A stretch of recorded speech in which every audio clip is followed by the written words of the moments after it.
Accolade Global News Updates. I am Soibifa Jackridge.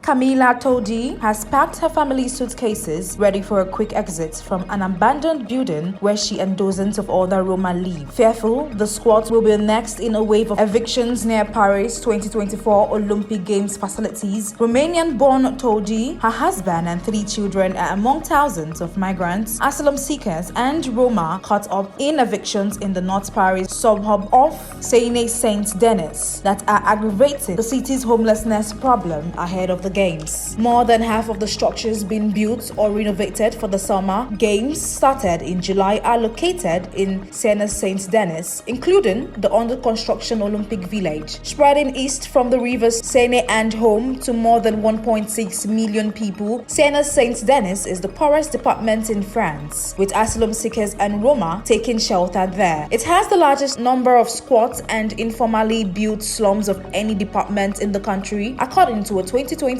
report by the housing authorities. At least 60 squats in Seine-Saint-Denis were shut down in 2023, according to a tally based on administrative and court documents and interviews with more than 50 squatters, lawyers, prosecutors, social workers, activists, and local politicians in what advocates and some officials said appeared to be a policy aimed at beautifying the area for the sporting events. The Seine-Saint-Denis branch of France's Interior Ministry, known as the Prefecture, said the squat evictions were not connected to the Olympic Games but follow normal legal procedures. These were made faster by a new law passed in July that also imposed large fines and prison sentences for illegally occupation. One, an old cement factory, a stone's throw away from the future Athletes Village and housing some 400 migrants, mostly from Sudan and Chad, was closed by police in April. A Roma camp of 700 people behind the North Paris Arena in Villepinte was also shut down, 2 witnesses said.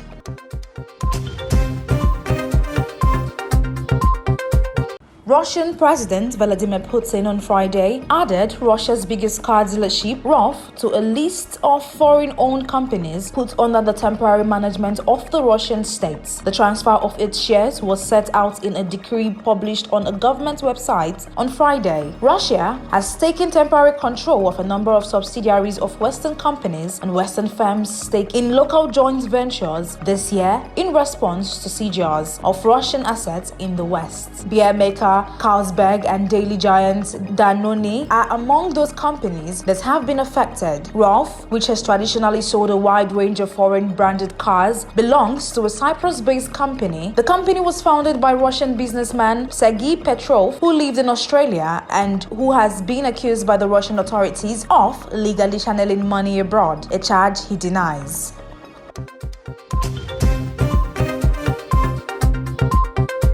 India is close to finishing an investigation into a comprehensive and exhaustive complaint that a state drug regulator, in return for bribe, helped switch samples of cough syrups linked to the death of children in Gambia before the samples were tested in India, the investigator said. While the World Health Organization, WHO, linked the syrup made by Indians made in pharmaceuticals to deaths of 70 children in the African country last year, India's government said tests at an Indian government laboratory showed the syrups were not toxic. Maiden has said it had not done anything wrong, but Gangandeep Singh, joint director at Haryana's Food and Drugs Administration (FDA), said on Thursday that he was thoroughly going through Yaspal's complaints, had taken the views of various sides, and was close to finishing his probe. This is the first time a government officer has commented on the content of complaint and the existence of a detailed investigation into the allegations. Singh declined to share his findings ahead of submitting the reports to his boss, Haryana's FDA Commissioner Ashok Kumar Meena. He said once the report is submitted, any future steps would be taken by his superiors. Meena and India's health ministry did not respond to emails seeking comments. Singh said that Yaspal, who goes by one name, had not appeared in front of him in person, but his emailed statement standing by his complaint had been taken into account in the investigation. In his complaint, Yashpal did not say where he got the information or provide evidence for his claim about the syrup made by Maiden. He said in June he had learned about the alleged bribe in Maiden case from at least 2 individuals in India's pharmaceutical industry, including one within Maiden, but declined to identify any of them for fear of retribution. Indian-made cough syrups have been linked to the death of at least 141 children in Gambia, Uzbekistan, and Cameroon since last year, denting the image of the world's largest drug manufacturing company after the United States and China. This year, the Indian government has stepped up inspections of factories in its $50 billion pharmaceutical industry and made tests of cough syrups mandatory at government or government-identified private laboratories before exports.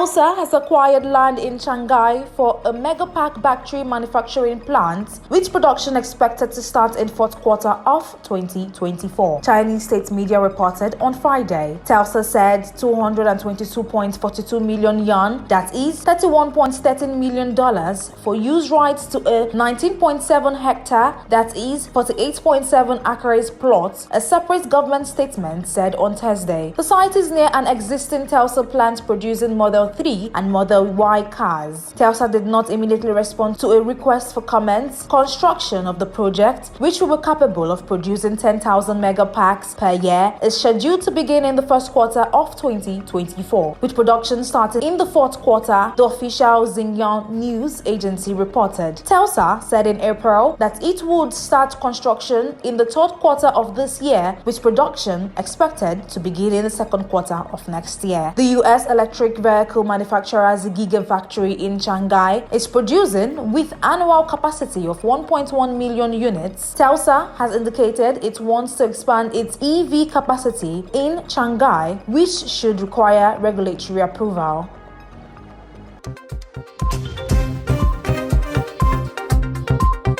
Company that owns and operates adult entertainment websites including Pornhub.com will pay $1.8 million to the U.S. government to resolve a probe into its ties to an alleged sex trafficking operation, federal government prosecutors said on Thursday. Under a deferred prosecution agreement, the U.S. Attorney's Office in Brooklyn charged Montreal-based ILO Holdings, formerly known as MinGig, with 1 count of engaging in unlawful monetary transactions involving sex trafficking proceeds. The charge stemmed from ILO's website hosting of content from pornography websites girlsdoporn.com (GDP) and girlsdotoys.com (GDT), whose creator and operators were charged in California in 2019 with deceiving and coercing young women to appear in sex videos. Several were convicted. ILO, whose brands also include YouPorn and Brazzers, received more than